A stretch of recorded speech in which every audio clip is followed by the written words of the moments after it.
I guess I've never considered myself a pioneer before, but I just crossed my 24th year here at Qualcomm, so I have been working in XR since the beginning of the industry. The audience reaction is our biggest concern. Will that actually be a technology that we can acquire at a cost that is reasonable for the business case? The initial reaction, like sort of wow factor you get when people first put on headsets or glasses and they experience this content, can sometimes be deceiving. You think, oh, their initial reaction was, wow, they must love this and they're going to pay for it. That's going to be the next best thing, right? Novelty wears out pretty fast in the technology space, and you have to come up with something that people are going to want to come back to time and time again, that's providing more than just sort of wow factor value. It will become a very important platform very soon. Wearability and fashion and cool factor, right? Like, you can have great technology, but when you ask somebody to put something on their face,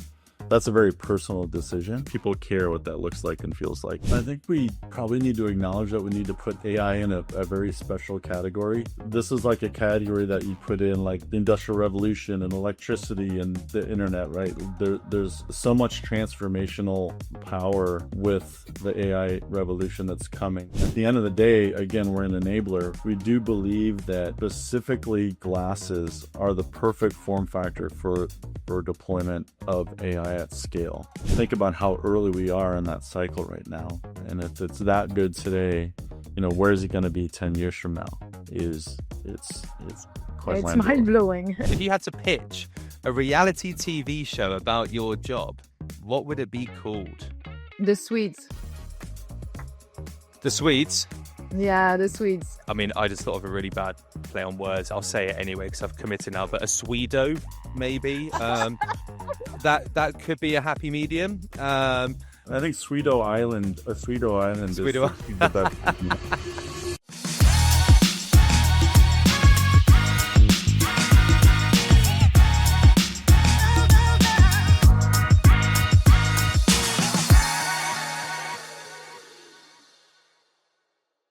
Well, hello there, and welcome to Playback Pioneers, the podcast where we dive into real, unfiltered conversations with the people shaping the future of playback technology and content experiences. I'm Laurence Hodgson from 5E Video, and I'm your facilitator for today's episode. If this is your first time tuning in, let me give you the lay of the land. So each episode, we hand the mic to the pioneers pushing the boundaries of how content is delivered, how playback is optimized, and how audiences engage with media. But here's the twist. Playback Pioneers is a relay race. Today's guest becomes the next host, keeping the conversation rolling from one episode to the next. So forget the polished PR lines or rehearsed sound bites. We're here for the good stuff, right? Honest conversations about the challenges, breakthroughs, and ideas driving this industry forward. In our last episode, we had Ben Schwartz, VP of Greening of Streaming, in the host seat. So chatting with none other than Bleuenn Le Goffic, VP of Business Transformation at Accedo. They covered a lot of ground, from how the media industry can balance sustainability with innovation to why empathy might just be the secret weapon for building resilient businesses. It was a conversation packed with big ideas like regenerative business models and the real-world impact of AI, all tied together with a focus on future-proofing the media landscape. And now, as the baton passes, Bleuenn is stepping up as host for this episode. And she'll be sitting down with Patrick Costello, Senior Director of Business Development at Qualcomm. Now, if you caught the end of last episode, you might have remembered XR, or extended reality, creeping into the conversation. So given Accedo and Qualcomm's collaboration on the XR Sports Alliance, I've got a little feeling we're about to dive deep into that space. I will leave you two to it. I'll be back at the end for a quick wrap up and a few questions to keep you on your toes. So see you in a bit. Thank you, Laurence. So maybe we should start a bit with some introduction, right? Patrick, why don't you tell us a bit more about you? Sure. I guess I've never considered myself a pioneer before, but I just crossed my 24th year here at Qualcomm. So I have been working in XR since the beginning of the industry, really, as the industry got started. But yeah, I've been at Qualcomm for 24 years. I've had various business development and partnership roles at Qualcomm, but for the last 8-9 years, I've been really focused on driving our XR ecosystem here in North America and partnerships in North America. So this is a space that, Qualcomm's been investing in for actually over 20 years, going all the way back to R&D. So very excited to be here and looking forward to the chat. Definitely. I mean, I suppose I should maybe reintroduce myself in case the audience hasn't heard the last one. So my name is Bleuenn Le Goffic. I'm VP Business Transformation at Accedo, who is looking at building and managing and growing video services for media and entertainment and sports organization across the globe.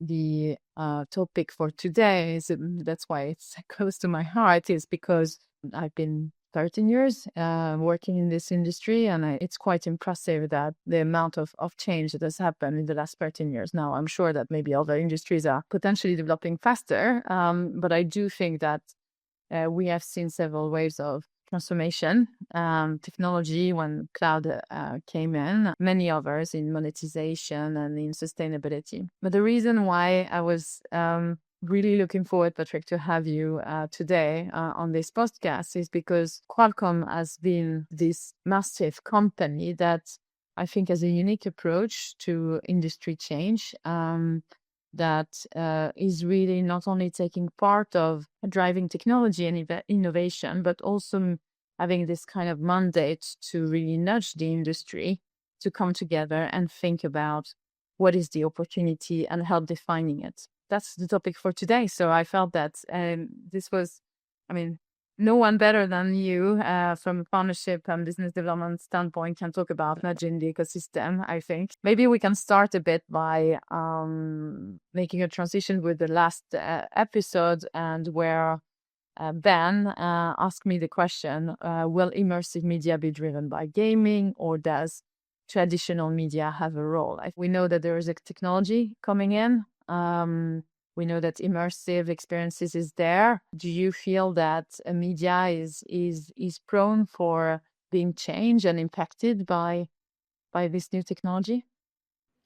Yeah, 100%. I guess when we talk about immersive media, kind of the viewpoint of Qualcomm, at least, is this new category of kind of head-worn devices, and that could mean a lot of things, right? That could mean bigger, fully featured, fully immersive VR, MR style devices like the Quest, or it could be, smart glass devices, whether they had display or no display, right? So anything that sort of gets us away from this traditional flat 2D screen and more into like this spatial computing paradigm is what we would kind of consider immersive media. So I think for the question around gaming, I believe, for gaming, we've seen huge success with the Quest platform and VR platforms, right? Where you want to be fully immersed in this environment. I think gaming is always going to be a strong category for that immersive segment. I do think the bigger opportunity, though, and the broader landscape for other media is going to transcend that and probably overtake that with all these other devices, right? Smart glasses and other lighter weight devices, AR glasses. I think if you want to be fully immersed in VR, MR, gaming is a great paradigm, and there's a huge number of success stories for application developers, publishers, game developers in that space, and the Quest platform probably being the most successful, obviously. Yeah, and I suppose that this was reflected into the early sort of commitment of Qualcomm going into that strategy, right? Where you clearly had an intent to power all these new devices with the brain power to enable this kind of experiences. So, I don't remember exactly when Qualcomm announced this commitment, but this was several years ago, right? Something that was very early compared to the rest of the industry. Not to make it a total Qualcomm commercial, but the way we sort of consider ourselves technology enablers, right? And we're really good at sort of helping build and foster ecosystems. I'm a little bit spoiled because Qualcomm was widely considered kind of the R&D engine for the mobile industry. So we essentially helped ramp up the smartphone and mobile industry with their core technologies. now those technologies are spreading out and fanning out across all these new segments, right? Whether it's automotive or PC or IoT or drones or robotics or XR, we see these technologies being really, really critical for enabling these new product categories. So, timing wise, we've been doing this for over 20 years. I'll never forget the first AR sort of demo I saw was a tablet that was, the camera was pointed at basically a vase on the table, a cylindrical vase. And I just saw that this vine started appearing on the tablet and wrapping itself around the vase. And as the person took the tablet and walked around the vase, so there was so much technology there that I didn't understand at the time. It just really just felt like magic to me, which is what drew me to the XR space.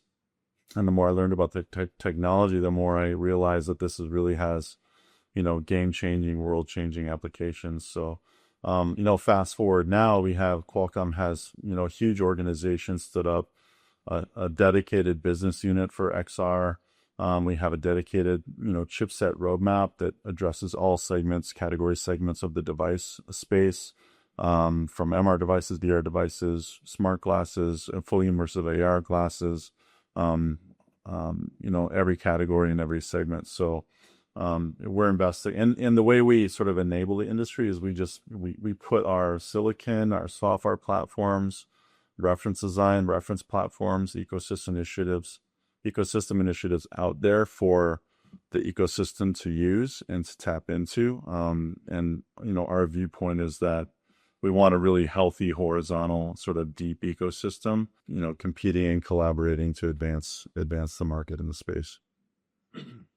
And I think this is what struck me as being extremely interesting, is that you're obviously very dedicated to your core product and what is the business case for Qualcomm, but at the same time you have a deep business empathy for the businesses that will leverage that as part of new revenue stream, right? So if we talk about media and sports, you and me have been in the last 24 months, obviously collaborating very closely into building those business case. For all the discussion we've had where media or sports organization are looking at this, you can find some ambassadors that have developed a passion for the technology that got this, huge influence to trust that this is the next thing.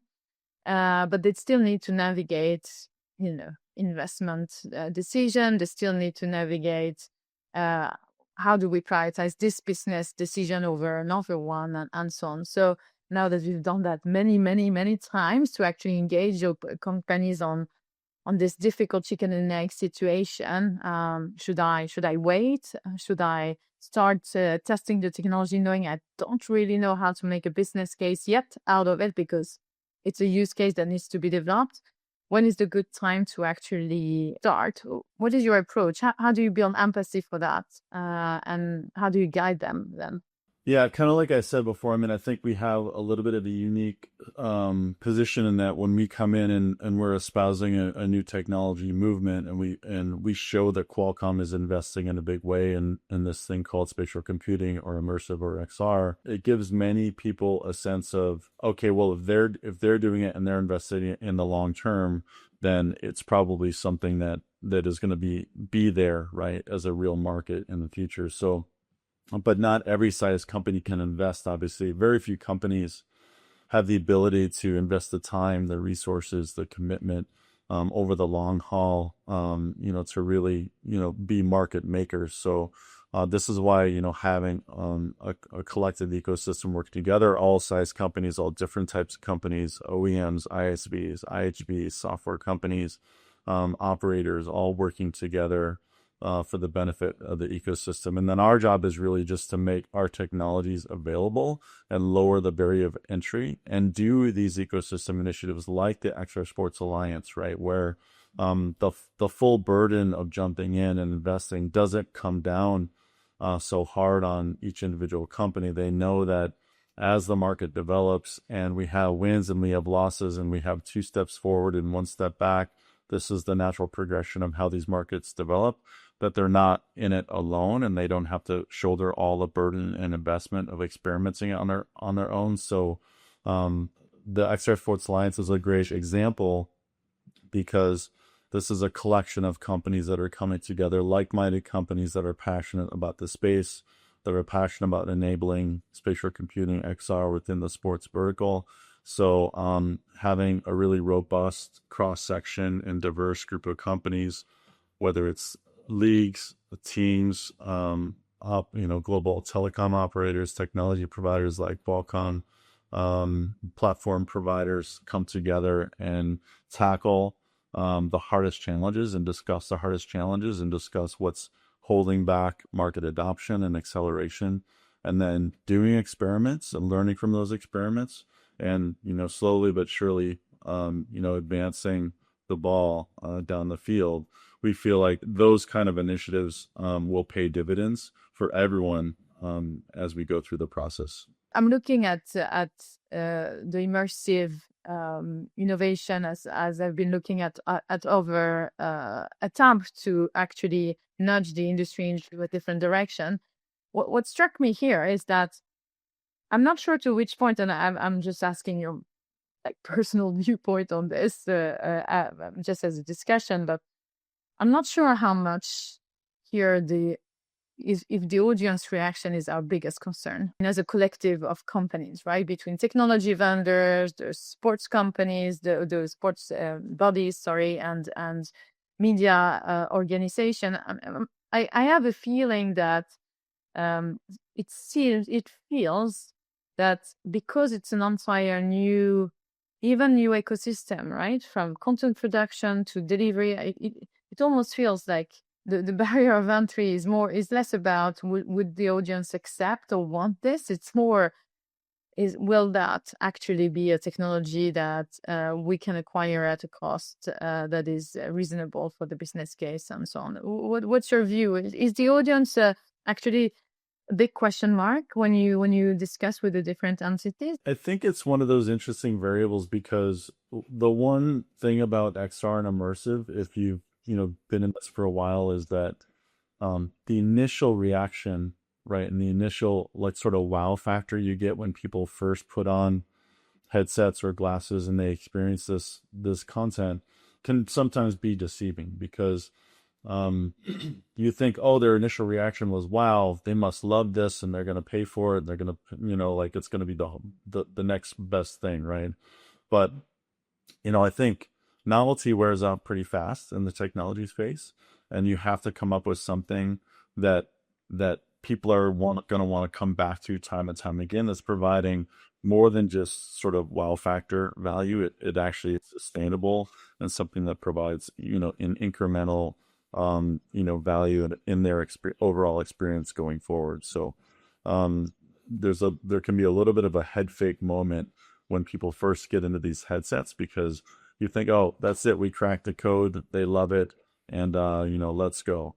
But I think it's going to take a lot more iteration and a lot more digging on business models, what the user experience that needs to be, that people really want to come back to time and time again, what they're willing to pay for, what they're not willing to pay for, before this actually can get deployed at scale. And these are some of the things that we really want to test and learn within the Accedo Sports Alliance. This is funny. This is almost like they got it simple in the OTT space, and now it's going to get a bit more complicated to actually engage into this new platform, because this new platform is not the one that you are used to for the last 10 years. You have to make that platform becoming something more than what the others are.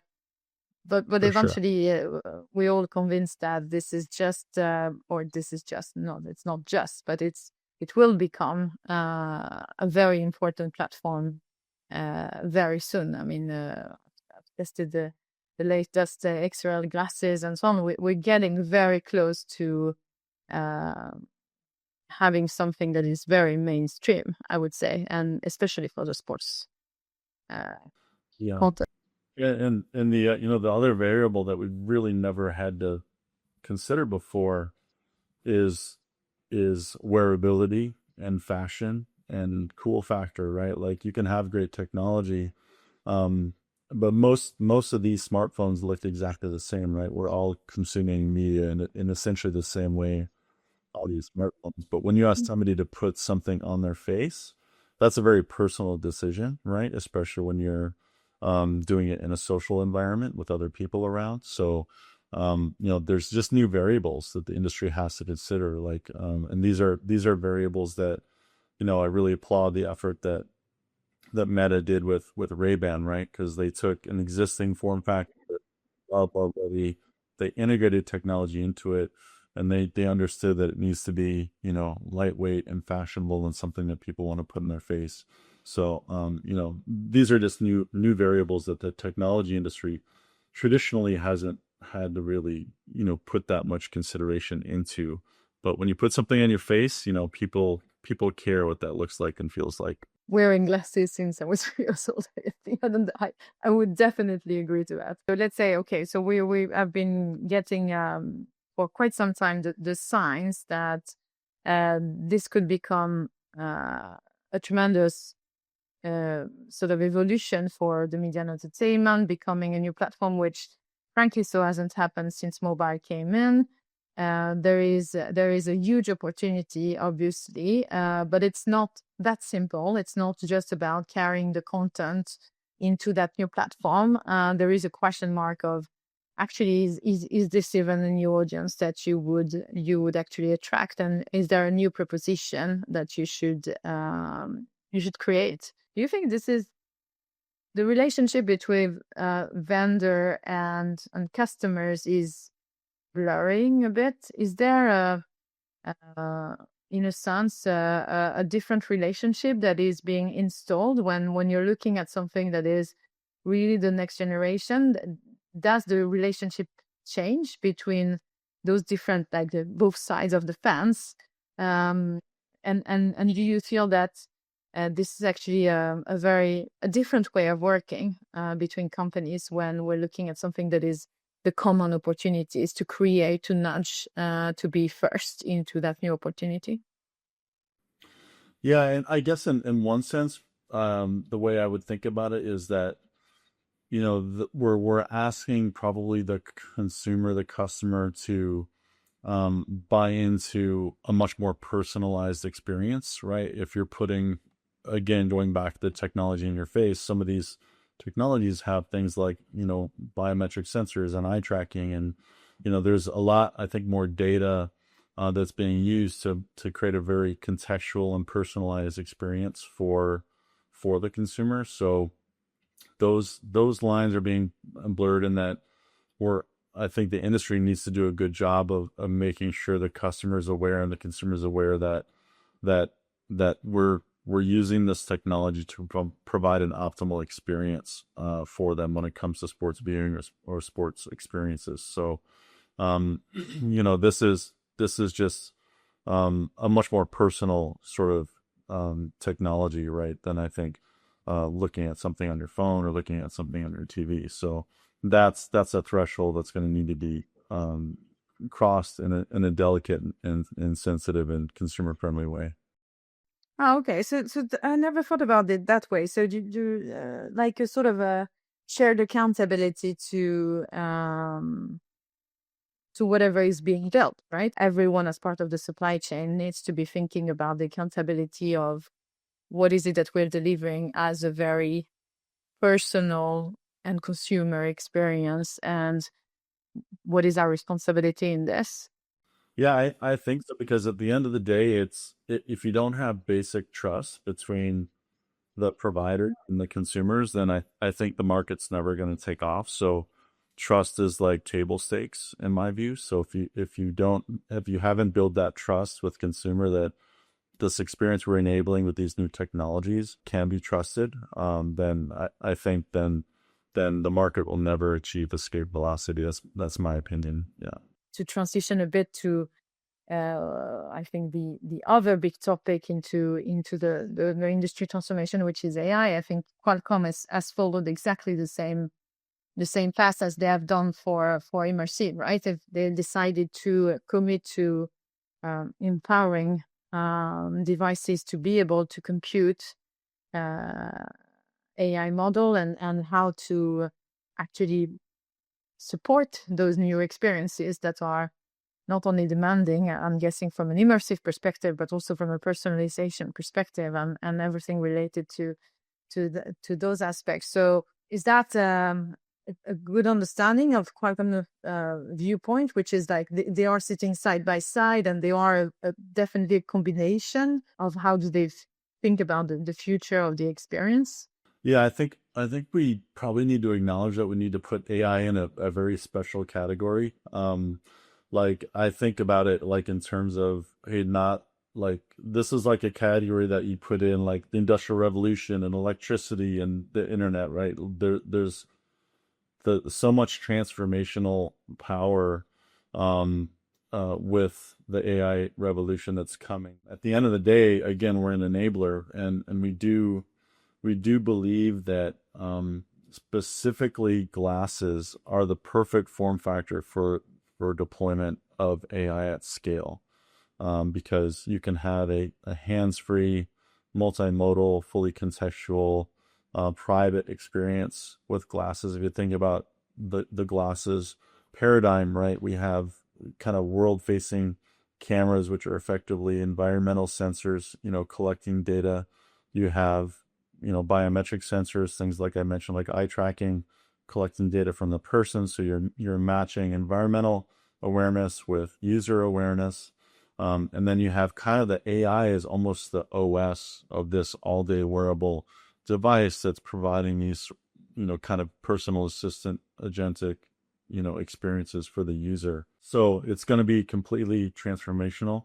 We do feel like the industry is coming to an inflection point with glasses and AI. We're seeing now, companies like Qualcomm, doing dedicated custom silicon. We're seeing bespoke devices coming to the market, and then we're looking at things like how do you leverage not only what's happening at the cloud with all the power of the LLMs working in the cloud, but putting capabilities on device, on the chipset. For us on Snapdragon, we have what's called NPU, neural processing unit capabilities. So you can run smaller models on device without having to go out to the cloud, for privacy and latency reasons and cost savings reasons. So you can run some models here. You could run models in your watch. You can run models on your smartphone if it's paired to the glasses, or a puck if it's paired to glasses. But you can also orchestrate it so, if it needs to go up to the cloud, it can go up to the cloud. So these are the things we're thinking about as a company, is how do we do all this in a very seamless, user-friendly way, so that your collection of devices that you have with you throughout the day are working together in a way that, kind of gives you that up-level human experience, right, from what you have today. It's a bit funky on how fast the cloud providers have enabled the AI use case, how fast this has been then picked up and being able to even run on very small devices.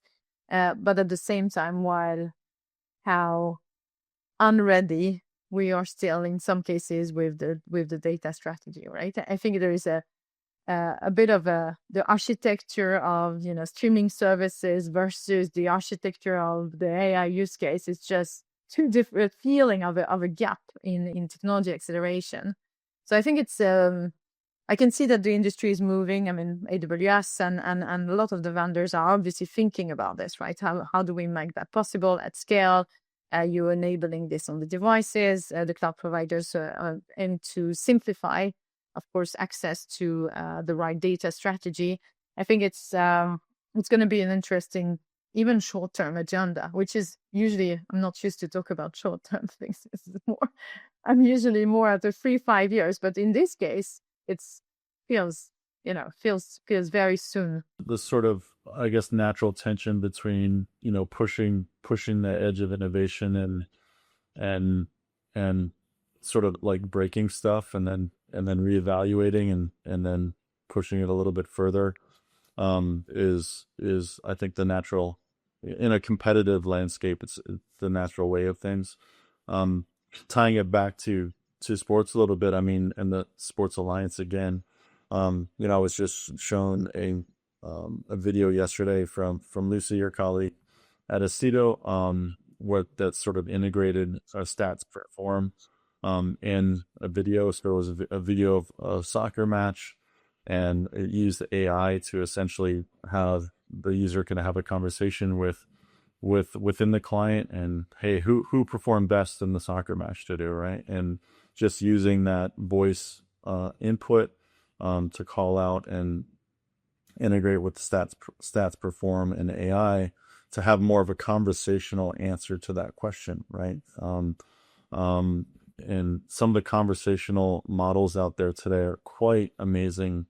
There's a company that just came out of stealth a couple months back called Sesame.ai. I had a favorite chance to use this client, but extremely impressive conversational AI. And you use it and you almost forget that you're talking to an AI sometimes. That's how good it was in my estimation. So, and to your point about the speed of technology, think about how early we are in that cycle right now. And if it's that good today, where is it going to be 10 years from now? It's quite mind blowing.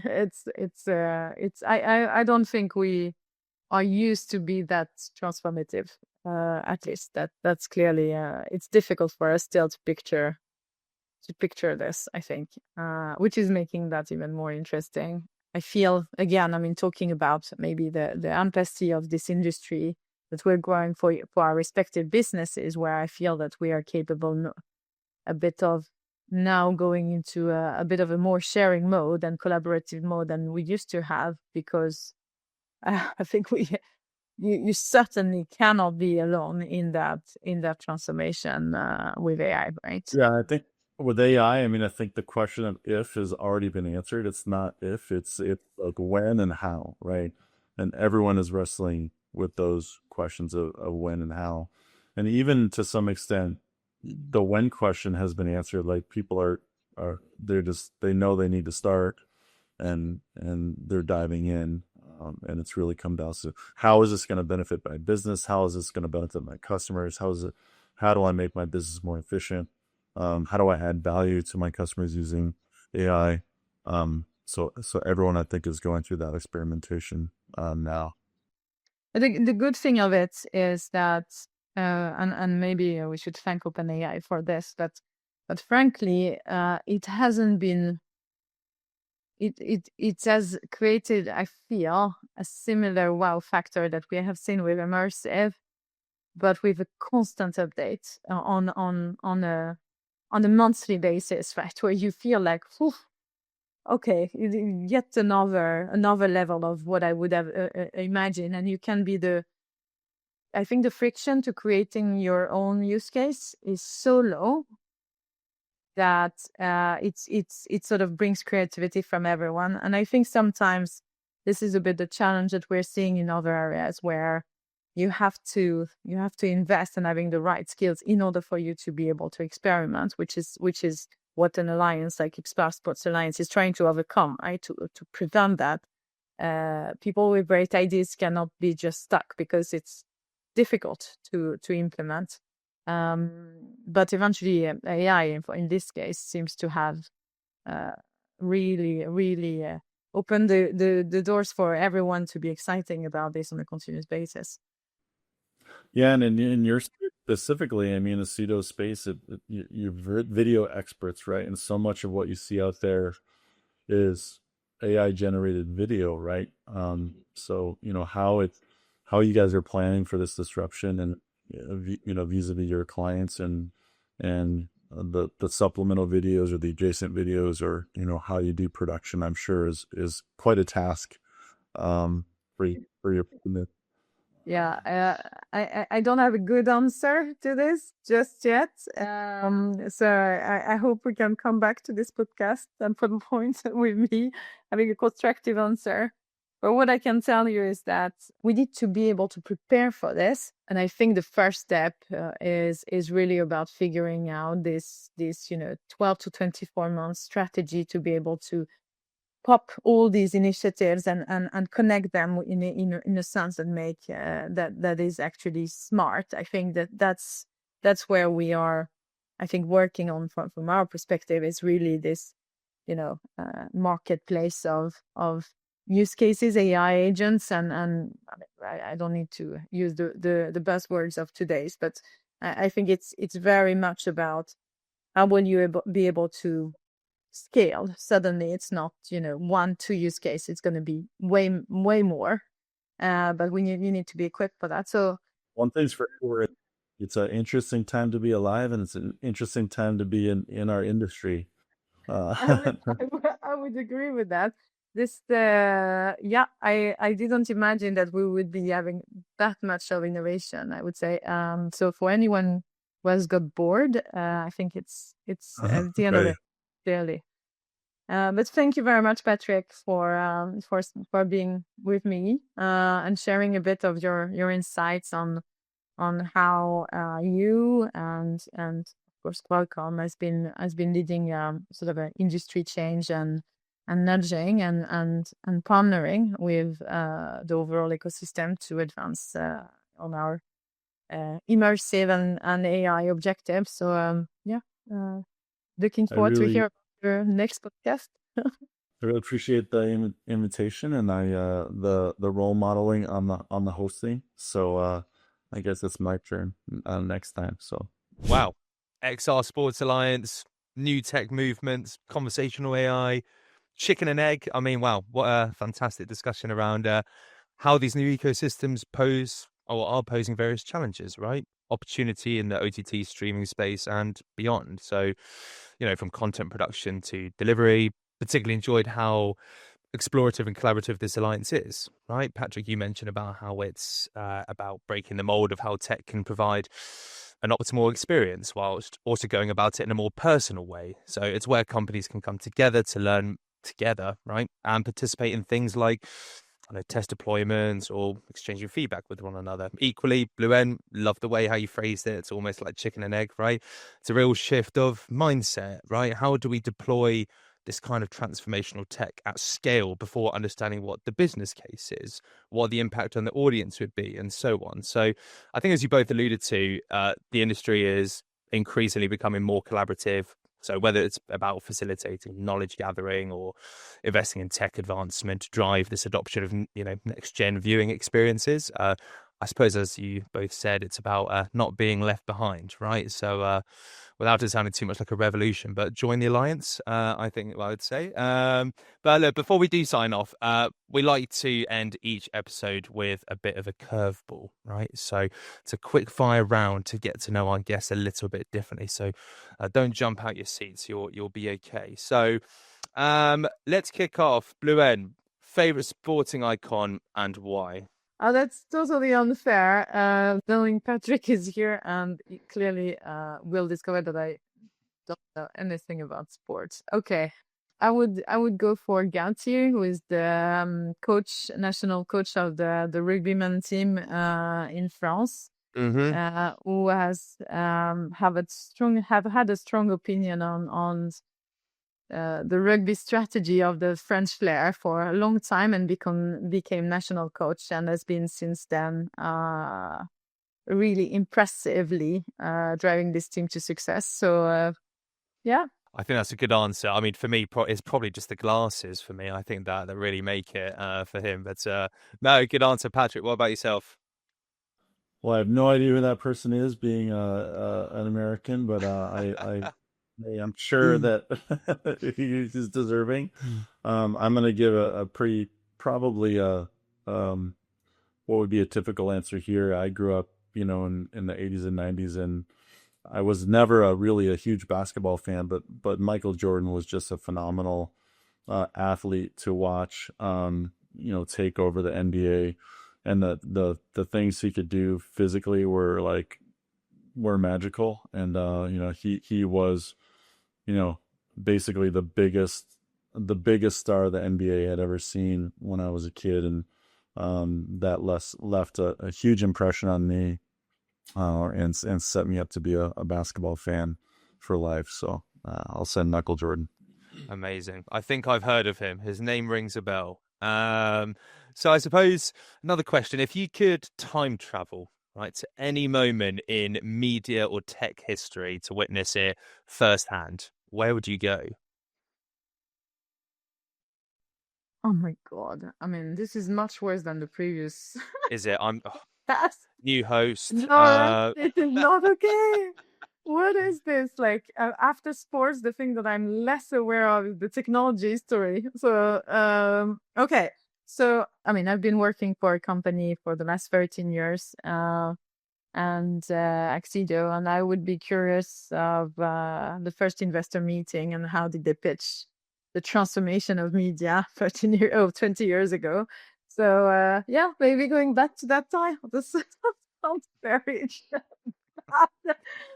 That's great. I mean, the good thing is, Bleuenn, this won't be broadcast, right? So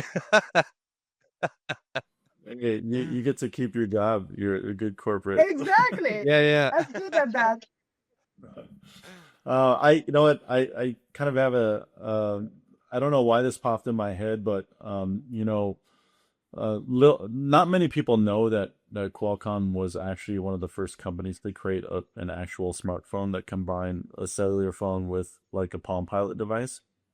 But as everyone knows, the smartphone industry didn't really take off until the first iPhone hit the market. And if you watch that unveil of the initial iPhone with Steve Jobs, the big aha moment of that presentation was when he showed the touchscreen on the device. So I would take my time machine back to Steve Jobs' office when the engineer first showed him this working with the touchscreen in his finger, and to see his reaction. I'd imagine the intensity in that room would have been palpable. So yeah, that's a good example for sure. I mean, another one, Bleuenn, you'll have to forgive me. I hope this next one's okay. If you could collaborate with any company or individual outside your industry, who would it be and why? It's Christiana Figueres. She's a diplomat and has been one of the key stakeholders behind the Paris Agreement. And she's today actually the host of or a co-host of a podcast, Outrage and Optimism. And she's doing a lot of work in actually advancing the sustainability transformation across the globe, across industries, across everything. And she has a deep